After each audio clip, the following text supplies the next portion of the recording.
Welcome back to the IoT Podcast. I'm your host, Tom White. Every week we are joined by the biggest names in IoT to unravel the trends, misconceptions and predictions for the Internet of Things. Before we get into today's episode, don't forget to subscribe on whichever platform you're watching or listening on and turn on that notification bell so you're never out of the loop. I'm really excited to wrap up our mid-season finale with none other than Deloitte's global IoT leader, Helena Lisachuk, and global Chief IoT Architect and returning guest, Tim Paridaens.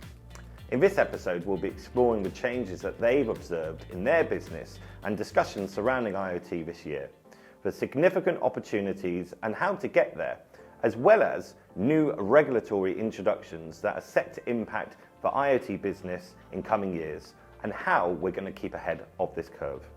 Trust me guys, this is not one to be missed. And now a word from our sponsor. Are you ready for the annual IoT Security Foundation Conference, the world's longest running conference dedicated to IoT cybersecurity? This year, the event will be exploring topics like the future of artificial intelligence, with best practices and regulations presented by industry leaders, including members from ARM and the BT Group. But that's not all. When you attend, you'll have the chance to connect with a diverse range of exhibitors across the IoT security ecosystem, including our team at the IoT Podcast and 5D Media. It's a networking opportunity like no other, and we hope to see you there. Visit iotsecurityfoundation.org/conference to reserve your spot today. Don't miss out on the future of IoT cybersecurity. Before we get into the episode, shout out to our sponsor today, 5D Tech.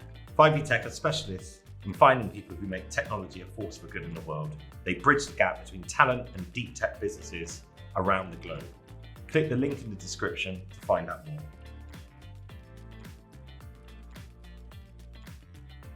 Welcome to the IoT Podcast. Pleasure to be back for this, the season's finale. And welcome, Helena, and welcome back, Tim. Hey, Tom. Nice to see you. Nice to see you. And Tim, pleasure to have you back on. And this time you're bringing a guest with you, Helena. So without further ado, maybe we can do a quick bit of intro so people know who you are and what it is you do. So maybe, Helena, as you're new to the podcast, could you explain who you are and your background in IoT, please? Sure, absolutely. Well, it's an absolute pleasure to be here, especially coming back together with Tim as Tim's special guest. And Tom, fantastic to be your guest as well. I'm Helena Lisachuk. I'm a partner at Deloitte, and I look after our Internet of Things practice globally. Actually, together with Tim, we started the practice, 7-8 years ago, when, industrial Internet of Things was still kind of a concept. People were trying to make sense out of it. We felt it was very interesting, very compelling ability to work with pretty cool partners and new technology, as well as solve some new problems that were not solved before. So that was sort of the motivation for us to get started. And of course, working for Deloitte for us is not just about playing with technology, which we've done a lot and we continue doing so, but it's really about applying it in the right way and finding the value we bring to our customers and partners and ourselves. So we'll start with that too. And I think my background, I don't have a degree in IoT, okay? When I went to school, sorry, I'm not that young, we didn't really have IoT as discipline, but I did study semiconductors and business, and I'm doing my best to combine the two in the world of IoT. So that's a little bit about me. Excellent. It's interesting you say semiconductors and business. I think that's the first time I've ever met anyone that did something very similar to me. So, really? Yeah. So I studied 2 degrees, and one was in business and one was in embedded development. So it's very rare to see someone do both. So I'm sure we'll have a lot to chat about later. Fantastic. Tim, and quick intro to you. Obviously, you've been on the podcast before, but for those who haven't listened to that episode yet, could you explain who you are, Tim, and what you do within Deloitte? Yeah, sure, Tom. For those who have seen me before, I'm still working in IoT as I'm a partner in the Brussels firm, but working very closely to Helena in the global team. So I act as Global Chief IoT Architect, for whatever that means. So that means that whenever we talk about IoT technologies, I try to bring a perspective on what works, what does not work, in which ecosystem you can develop the solutions, how to create a business model around it that can be meaningful, but also what are the consequences in business going forward. One of the things we'll discuss later on is how easy or uneasy it is in our European context to build new solutions that can be sustainable over a longer period of time. But happy to share some thoughts around that later on the podcast. Excellent, excellent. Well, welcome both to the show. Really appreciate it. Obviously, having anyone from Deloitte onto our show to talk about IoT is quite the significance, right? You know, Deloitte, very well known, established business. So, first question for me, really, to kick off with is to talk about, you know, trends and developments in IoT and kind of what you're discovering within the organizations that you're working with at the moment. So, everyone comes at this from a slightly different angle, but what are you mostly being involved with at the moment, and what do you see being developed in IoT currently? Shall I start, Tim? And we'll get a tag team, yeah? All right. So I think there are a number of things. On one hand, we could answer this question from maturity of technologies, but the other way to look at the trends in terms of adoption of this technology, right? And where the demand is coming from and where is the hot topics are coming from. So what we see now, which is maybe different from a couple of years ago, is the overall understanding and appreciation of what IoT technologies could provide in terms of generation of the value, right? And IoT for us is not just about the sensor that captures information, right, and passes somewhere in the cloud. For us, it's about end-to-end solution, right? So yes, sensor is likely to be there that will detect something happening in the physical world. But then there are various types of communication technologies that allow that information to be transmitted to the cloud, or it's stayed in an intelligent edge setting, right? So you have no cloud communication, and then that something happens and some insight triggers behavior back in the physical world. So that's what we call, physical to digital loop and back. So these solutions that we are looking at are using all kinds of technology that is becoming very, very normal nowadays. From advanced communication technologies, and I will not steal Tim's thunder because I know how much he wants to talk about 5G and intelligent edge, so I'll skip that. That's for Tim. But also ability to leverage, edge AI, for example, generative AI. It's there, right? So our solutions become much more advanced and sophisticated. And of course, also what's happening is the price point of some of these technologies is becoming much more affordable. So we are able to create solutions right now that, 5 years ago were simply A, non-existent, B, not affordable. So that is a big shift that's happening. What's also happening is large companies, large enterprises are becoming more aware of this topic. And instead of saying, hey, let's build a pilot for, let's say, predictive maintenance, we are talking about major programs that the leadership of these organizations is behind. And it's not just, okay, you may start with a pilot, but you already think about scale. And this is becoming a norm. Now, what we also see is connected products, not just connected cars, but connected appliances, intelligent products are also becoming quite normal. So again, if 5-6 years ago, we were talking about industrial IoT being where everything is happening, right? Like predictive maintenance, asset intelligent use cases. Now we talk about consumer IoT also becoming quite mature and mainstream. And of course, the other thing that is happening now is the governments are becoming much more digital, much more aware of the citizens' needs, much more compliant with the policy, of course. If you take an ESG topic, for example, or electrification, or, any of these, they all have some IoT implication, or you need IoT to enable it, right? So that is another big thing. So much sustainability topics, every day. I don't think I will lie if I say Tim and I every day always have a conversation about, use cases using IoT technology in sustainability, energy management, energy transition, something on that topic. It's just the norm right now. So I think these are sort of key things and shifts that I am seeing, and there are some other cutting edge trends, but I would like to save it for later. But these are kind of the key shifts that I'm observing. And maybe Tim, you want to elaborate on some of your views. Yeah, if I look at it and just comparing last year to this year, I think we are having another conversation. Last year we were still saying, does the Internet of Things really exist? Because it's not there yet. Not for a lot of companies. We're somewhere in between understanding the value of what it can bring, but also understanding what a client wants to pay for that initial service that we're offering. Now I'm having more scale-up conversations. So what does it mean to not do this for one plan, but for all my plans, not for 1,000 assets, but for 100,000 assets? And there are new mechanisms that come into play. If I'm working now with a client, we're talking about 25,000 assets in one warehouse. Can you imagine if you have only an accuracy of 99%? That means that 1% is creating for 3 weeks of rework every single month. So that's unacceptable. So we're coming at an age where the Internet of Things needs to be very industrialized, very, very rigid. And also the European Commission has understood that. Hence, you see all of a sudden the uptake of new regulations.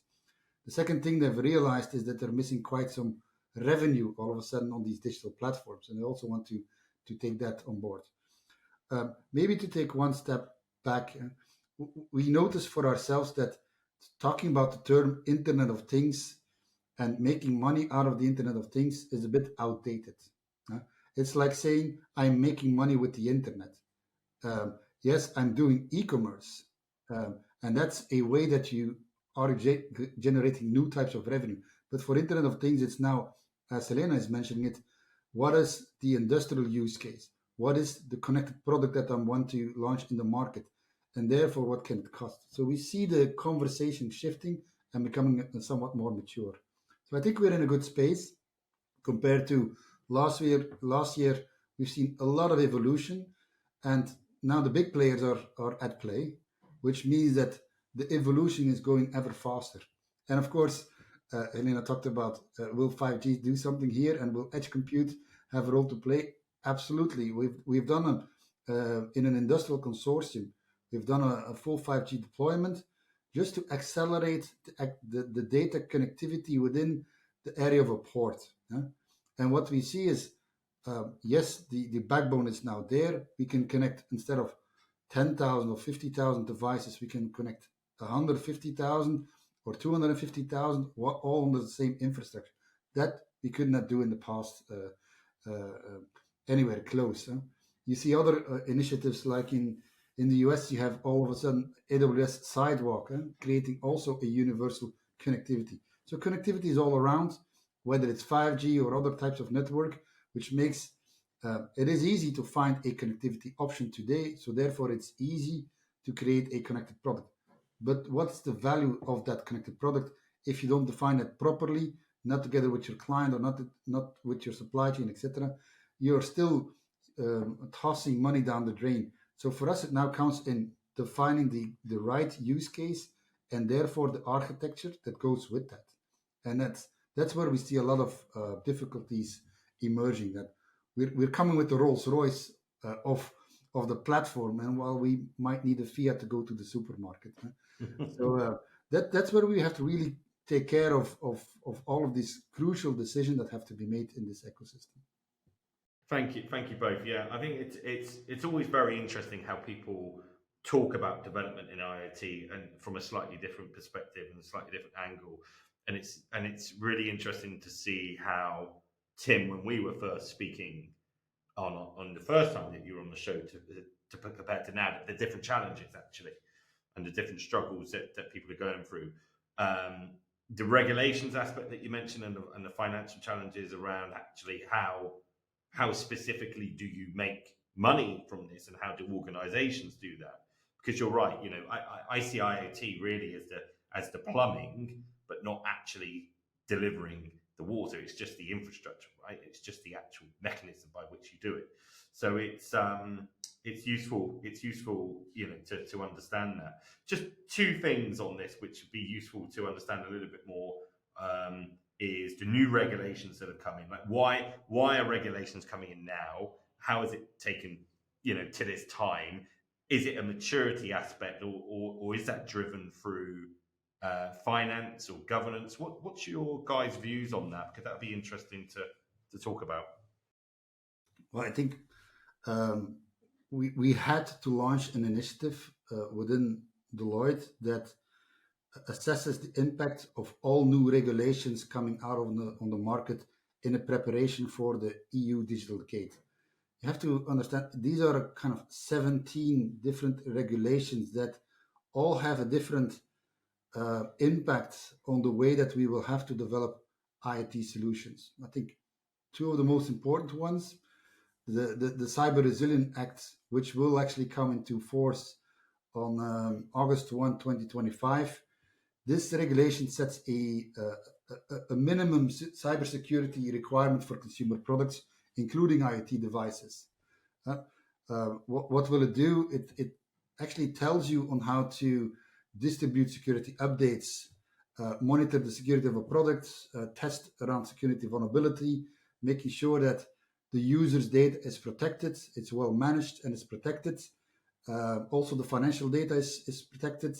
You have to receive the opportunity to manage and delete your own data, but all in the light of improving the security of your IoT device. Why is that? We've noticed that there is an ever-increasing attack surface. Your IoT assets are down in the field. People can tamper with it, therefore find an access point into your organization, and we see the rise of the cybersecurity attacks. We see also sometimes a bit of a confusion. We have launched an update for one of the machines, and all of a sudden it thinks that instead of a microwave, it is a coffee machine. And the device becomes unusable. So in order to protect these consumer devices, these regulations try to protect the end user's ability to have full control.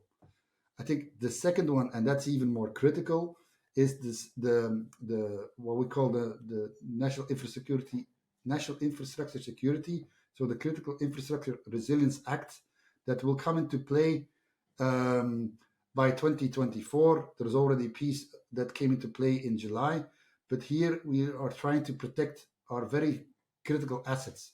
Can you imagine everything that has to do around energy, water, so the overall critical infrastructure, and we see that IoT is an essential part to that infrastructure, but also the ones that are supplying food distribution, and let's say in general, everything that has to do with our personal safety. So these will have to adhere to make sure that we have a infrastructure backbone that is resilient to come with all of our cover all of our needs. So that means that all manufacturers will really need to spend more time in the cybersecurity of the products. They will become more expensive. They will need to pass on the cost of complying with all of these different regulations to ensure that everybody has more control.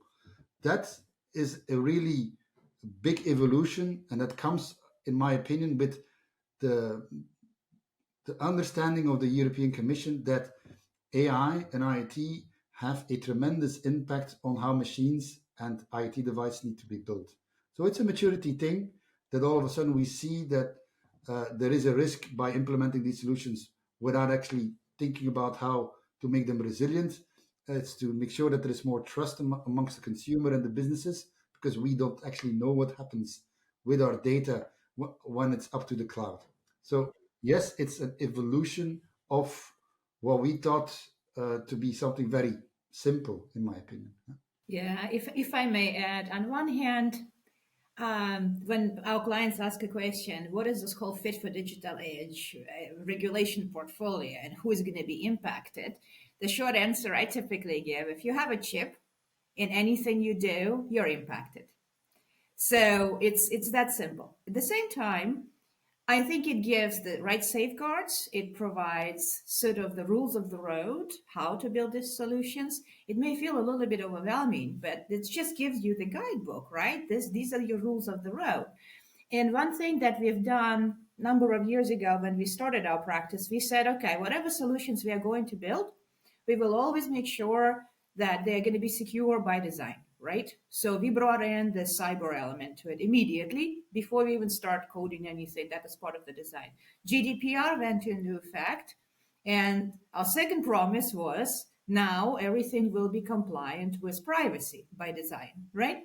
So now all of these new regulations are coming, again, extra security layer, the Semiconductor Chip Act, how the equipment will be manufactured. There is this whole, list. Again, AI Act, very controversial. We just want to make sure we are prepared, we understand it, and we include it as part of our design, and we do it properly from the beginning as opposed to doing, clean up afterwards. So I think that's sort of a shift in mentality. And Tim sits in Brussels, I sit in Amsterdam. We have 22 lawyers.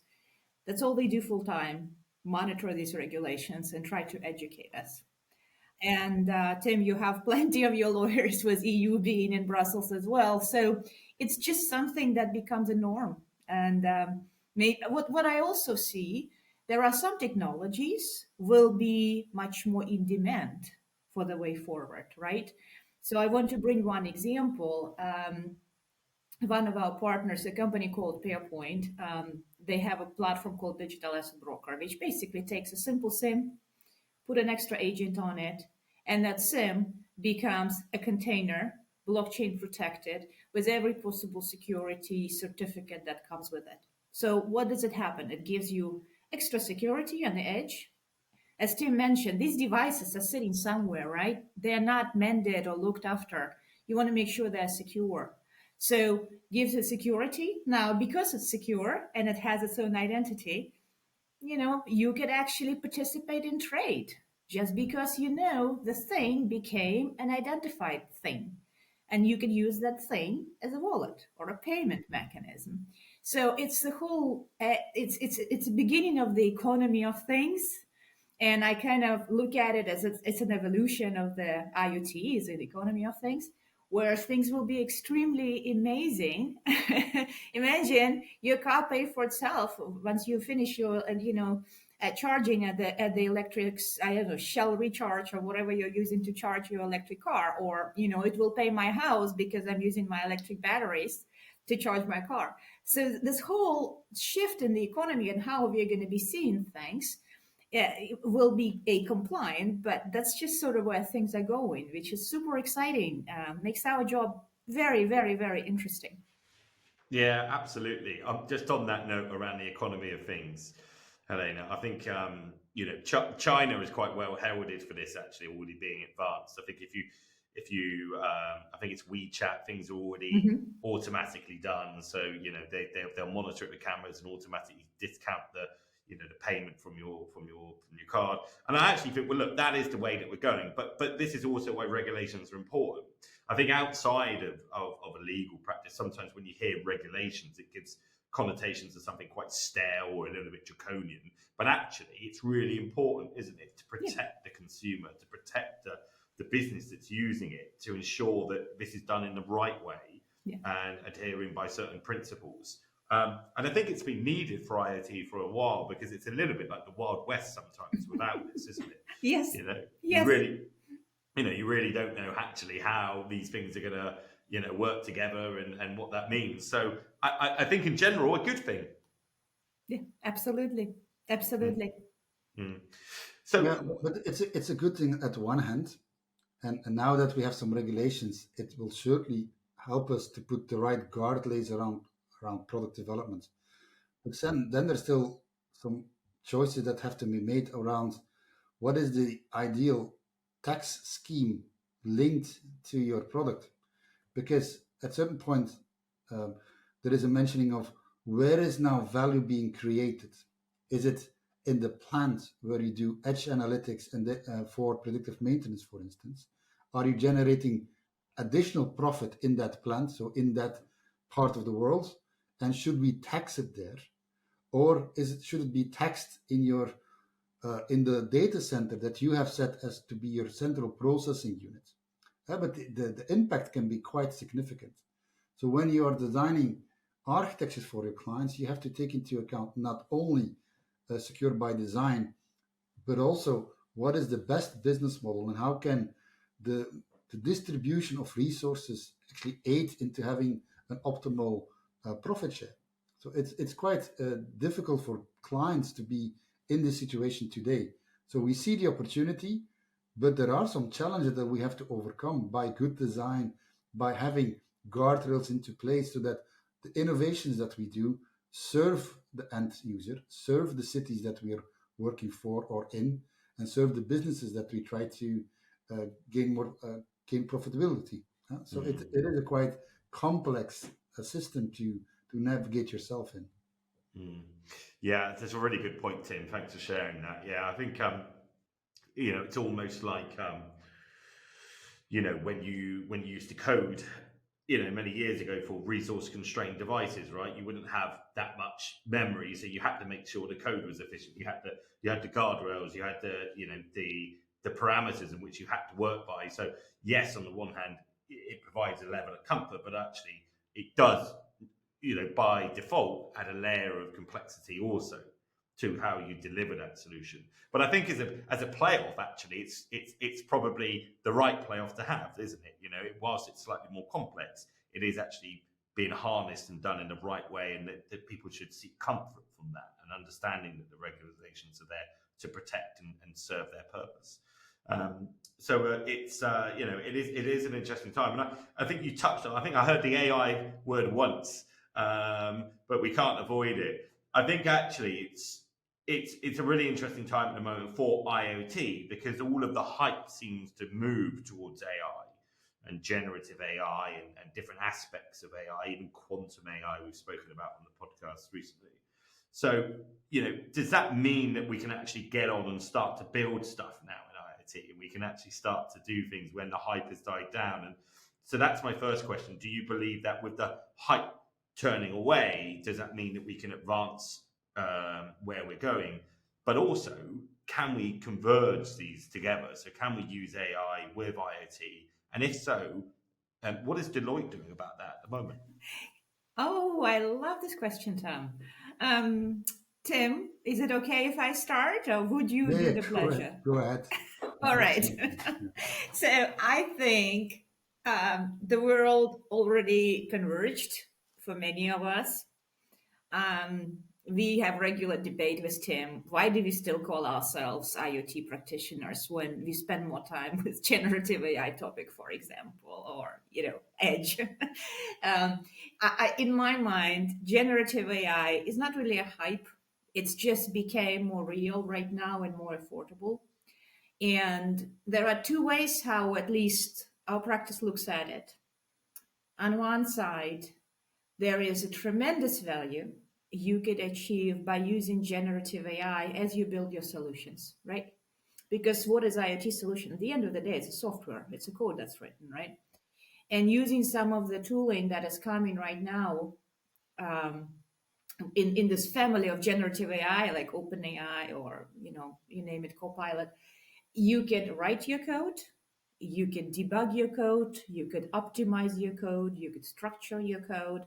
Most importantly, you can document, because that's not something developers like to do. It's a boring thing. And you can test it. So if you build new things, leveraging the generative AI capabilities, we use it ourselves. We do it for our clients. It's just becoming a norm, right? As far as another way to look at generative AI is what can you do within your solution in keeping generative AI as a capability. And I think with that one, we have been very cautious, at least in some of the discussions we had. The opportunities are endless, but this is precisely where you have to really follow the guardrails and think about how the information is going to be used, how you're going to deal with all of these potential hallucinations or whatever the model might have? Is there potential harm that might happen just because you didn't think about everything ahead of time? So I think that is also a massive, exciting topic, huge opportunity, but intentionally, maybe subconsciously, we are being very cautious as we approach embedding that into our solutions. I'm going to pause for a minute, and Tim, please share your views as well on this. Yeah, a slightly different view. If you would, AI was always there. Huh? AI is already alive before I was born, right? And I'm 45 years old, so you can. Yeah, it's from the 50s, right? Yeah. Now all of a sudden there is a renewed attention to what AI can mean. Small AI or more bigger AI. To make an IoT solution work, you will always need AI. Somebody needs to process the signals. If it's a human, he will go crazy. I work for a company trying to do the optimize their processes. You have about 1,000 signals to process in 7 seconds. A human will not do that. So you need pattern recognition in order to know what you need to do. We done that. We recognize the pattern. We give something to the operator. You now have 3 choices. Which is the one that you want to make? Basically, it's always the same thing that the operator had in mind. So now we automate that full process. We go from, in that specific case, from 40 quality complaints per month to 0. Very easy case, a combination of sensing a lot of things, leveraging AI to process all of the signals, and having a human, augmented human capability. In that process, AI was always there. Now there is a renewed attention to it. All of a sudden, it seems like AI can solve world's biggest problems, and probably it can, but it comes with a significant responsibility. MIT describes this in 3 roles. You have at one, something that will create the AI, which can be AI itself, like Copilot, as Helena is mentioning. Then you need somebody that explains AI. How does that large language model now actually work? For OpenAI, for ChatGPT, we still don't know exactly how these different links were made. So it's still a bit of a black box. And somebody needs to explain on what's the logic inside. Because if we can't explain it, we will not trust it. We've seen that in many of our projects, there needs to be some sort of trust. Today we give it silly questions, like how many cats exist in the world, and ChatGPT will certainly give you that answer. It might be a hallucinated answer, but if you don't trust it, you don't use it in a thesis or in a research. Then the third role that MIT describes is the AI sustainer, to ensure that what we are writing is unbiased, is fair, is ethical. And we, as Deloitte, have created a framework called the Trustworthy AI, which we apply on our IoT solutions as well. Is it fair? Has it been well designed? Do we have full traceability of the code? Are there any missteps that we can verify that everything is running properly, so that in the end, whatever is being decided by the machine, that it is indeed doing everything according to what the human thinks is fair. That is a very difficult thing within AI, because fair is rules that you have programmed, is a legal framework. It is not what sometimes the human thinks what is right or wrong. Something can be legal and still not the right choice. Like in military conditions, the reconnaissance man is a military operation, therefore you have the right to take action on it. The human in the mix will take very cautious choices. The AI would not have to do that because it has a framework on which it can decide. If you pull that through all of the different applications, AI can be used for good, it can be used for bad, but it can be used for quite dodgy things as well. So we have quite the responsibility now more than ever to really build trustworthy solutions. That's not going to be an easy thing to do. So yes, we collect data on you as a human when you have a wearable, but how are we going to use that in order to create your convenience, etc. Your vacuum cleaner knows when you're at home. How is that data going to be used? Is it well protected so that nobody can hack that system and knows, well, now is a good time to go and rob your house because you're not there. So it comes with a lot of responsibility, and I think we should not take it lightly. It is a very important moment for all companies developing IoT solutions to do that in a proper manner. I completely agree. Thank you both for sharing such valuable insights on that. I mean, we're hearing a lot about this at the moment, aren't we, in the press about, open letters around stalling progress, or, having watermarking solutions to ensure that data and the original content is the actual original content. Something personal to me, actually, I was involved in recently. I actually did a DNA test for checking as an enhanced kind of blood test for understanding the body and how I can make tweaks in the body for health and fitness. And I was reading through some of the privacy policies, etc. But you've got to be so careful now, because I'm not just the only one that's doing that, right? You've got hundreds of thousands of people doing this. So I think you're right. If we're converging these together, the ability to keep and harness this data in the right way is a really, really critical one. So it'll be interesting to see how that unfolds, actually. Certainly over time. Yeah, I think, Tom, one thing that we always keep in mind, and I think Tim used the word responsible 3 times, right? And the word trust. For us, it comes with also, yes, it's ethics, it's morale, it's being compliant, it's about making sure whatever we do is responsible in nature and trusted and all the other things. But there is also a massive thing you kind of think about is your reputation.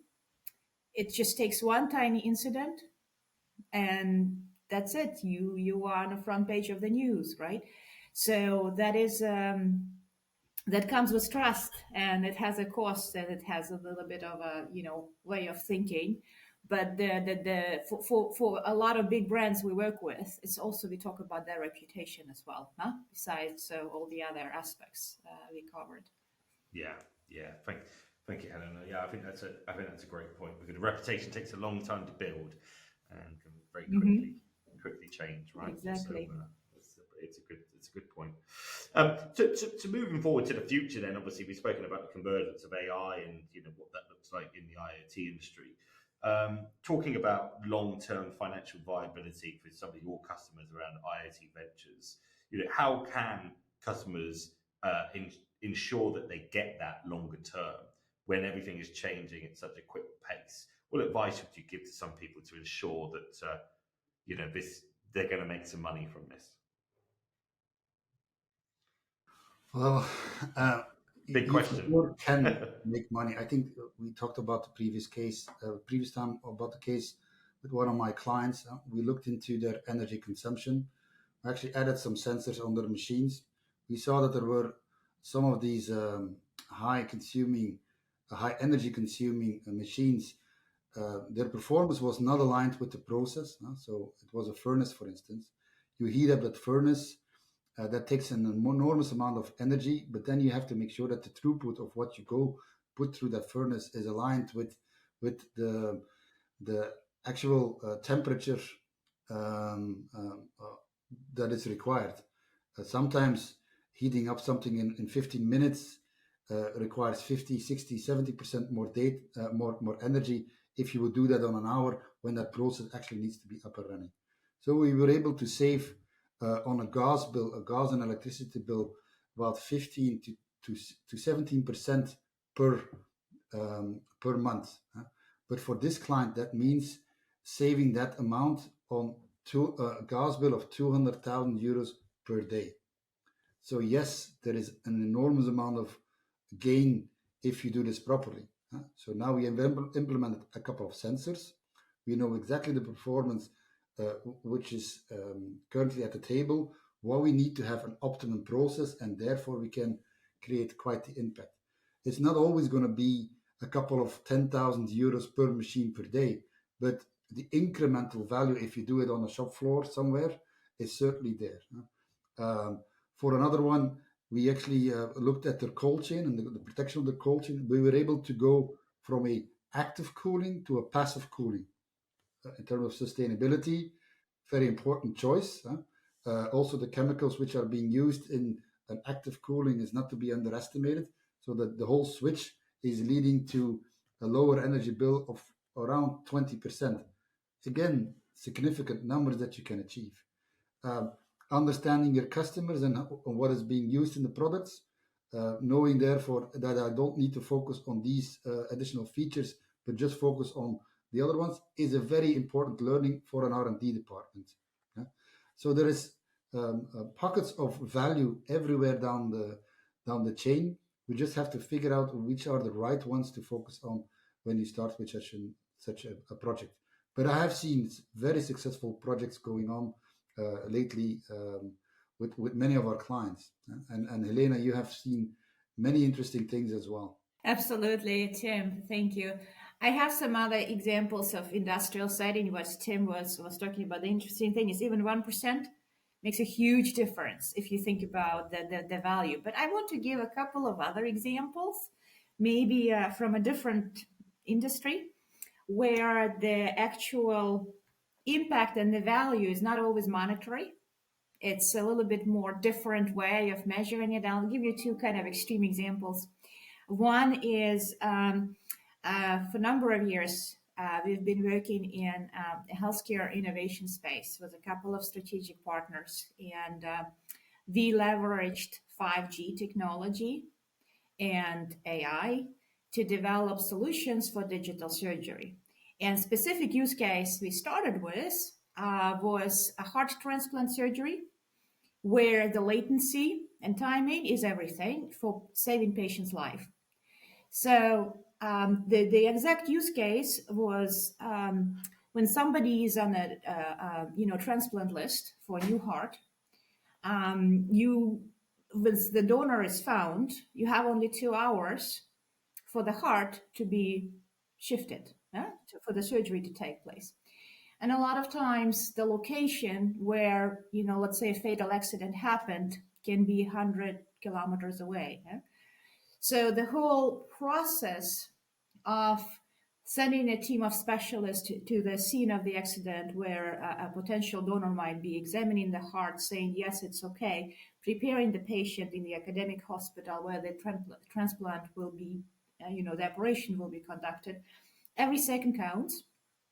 And leveraging 5G technology, the visual analytics, the AI capabilities, sending the video feed to the surgeon who is with a patient who is about to receive a new heart from a location, 70 kilometers away, just making sure that is possible saves a person's life, right? And if you are leading this transplant division in an academic hospital and you do 50, 60 surgeries a year, which is a large number, actually, that sort of capability, which is technically is an IoT solution, right?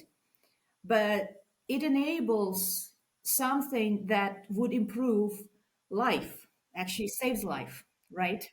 So that's one kind of an extreme example where the outcome is there, lives are saved. That's really amazing to see it and be part of this, and seeing how 5G technology really brings the capability. I mean, like when you are a surgeon and you have these goggles, if you don't have 5G, you have latency and it makes you dizzy. The last thing you want is an operating surgeon who gets dizzy in OR, right? And you just can't, because your brain, deals with the latency. So you need to make sure it's a flawless communication. So this is just one example of something we've been working on. And of course, we want to, take it to more people to benefit from solutions like that, this whole digital surgery domain. But, technology needs to be ready, right? It kind of depends on a number of things. And I think the other thing is, and this is something Tim and I are working on as well, is bringing the whole full traceability in a cargo chain, knowing your container, knowing your thing, and dealing with topics like illicit trade or drug trafficking or human trafficking. Again, you need to have a sensor, you need to have information, you need to have connectivity, you need to have integration with authorities and permission to play and be fully compliant. But that's another thing where IoT solutions are in demand, right? Basically in illicit trade domain. And that's something that we are working on together as well with a couple of select partners to, create value. Of course, there will be a business case, huh? Of course. Just track and trace visibility and predictability of the point of arrival of a shipment is already huge value, right? Imagine the days of COVID when the supply chains were so broken that you just didn't know, you couldn't put a car together, half of the parts were missing, right? So that whole business value of supply chain traceability and visibility, but then you think about taking it further towards topics like illicit trade, which have massive impact on our society. Yeah. I think that's some fantastic examples, and again shows the breadth of the work that you're doing in Deloitte, right? With so many different customers and so many different use cases, it's really quite amazing, actually. As we come to near the end of the show, guys, one of the questions that we always ask is a kind of prediction for the future. Now, actually, along all of the episodes we've had this year, we've been talking about predictions for 2023, but I'd like to go one step further and say a prediction for next year, actually, as we're coming to the latter parts of 2023 now. And if I could start with maybe you, Tim, what one prediction do you have for IoT that you hope to see in 2024? Well, there are a couple of technical evolutions that we see happening. So the containerization of IT code is certainly something that will make it easier to get a code from a central location or an algorithm from a central location to an edge compute. And that's going to make IoT more manageable. And that is certainly needed because we hardly know what kind of version of software is on our devices, how it needs to be updated, and we have a legal obligation to know. So that's certainly going to improve. So technically, I see a lot of evolution coming our way, quite the investments of all of the hyperscalers into that space. Overall, I think edge AI, so making the edge a lot smarter, will it's today already a reality, but the adoption is happening now at the more mature clients. It's very hard to do that, by the way, because it's easy to talk about edge AI. It's very hard to implement a distributed intelligence system that knows when to learn, that knows when to go and get its updated algorithm from a central location and put it back into its architecture. Yeah? So that is certainly something where I've seen all of these IT platform vendors to invest a lot. That's trend number one. Excellent. Thank you, Tim. And Helena, how about you? Well, I would like to completely agree with Tim, and maybe this is a trend, or maybe that's my wishful thinking. But the whole edge AI topic and the fact that edge is becoming much more intelligent, that is happening. And there are many examples, including having like a cloud in a car in one box. It's one of the things we've been working with one of the semi players. It's there, but it's not really adapted at the right price point yet. But I think it's heading there. So the edge is becoming smarter. But the other thing that I would really like to see, and I think it's getting there, don't know if it's 12 months horizon or 24, but the friction in data exchanges, right? At this point in time, every time we build the IoT solution, we always need to think about 15 different protocols and different communication ways. So I really, really would like to see less variety and more commonality, because that variety creates unnecessary friction, complexity, and cost. And getting it more streamlined will allow us to kind of roll out IoT solutions, and hopefully you saw examples of some of them, much faster at the right price. Well, yeah, what a wonderful way to articulate it. Yeah, absolutely. And I think for me, I'd agree with you. One of the things I'd love to see, and that I'm seeing at the moment, is, advancements of the edge, and companies like Useful Sensors, Pete Warden, what people are doing there when it comes to tiny ML on IoT-based devices. I think it's really fantastic what's happening, and some of the the steps that are being made there. So thank you so much. And I guess lastly, where can people find out more about the Deloitte IoT practice, information on what you guys do? I assume you have a website and socials, perhaps. We do. We do. We have at Deloitte.com, type in IoT or Industry 4, you'll get a huge amount of information. You could reach out to us on LinkedIn, so we could plug you into our blogs and publications. Every country, wherever you are, will probably have a little corner on the local website besides Deloitte.com. So there are multiple ways how you could find us. And maybe they could contact you, Tom, and then you will make an introduction for us. Absolutely. Well, I'm sure we can come to some agreement. Absolutely. Lovely. Yeah, absolutely. Well, thank you so much, Tim. Thank you, Helena, for coming on to the show. It's been great. I really enjoyed the conversation last time with you, Tim, and it's been lovely to meet you, Helena. I think what you're doing at Deloitte and the breadth and sheer kind of knowledge that you have in-house in the practice, which is 7-8 years old, as you said, is really quite impressive. So thank you for sharing your insights and coming on to the IoT Podcast show. My Thanks, pleasure. Tom, for the invitation. Thank you for having us. Thanks for tuning in to the IoT Podcast. Don't forget to subscribe on whatever platform you're on. See you next week for more IoT talks and tales.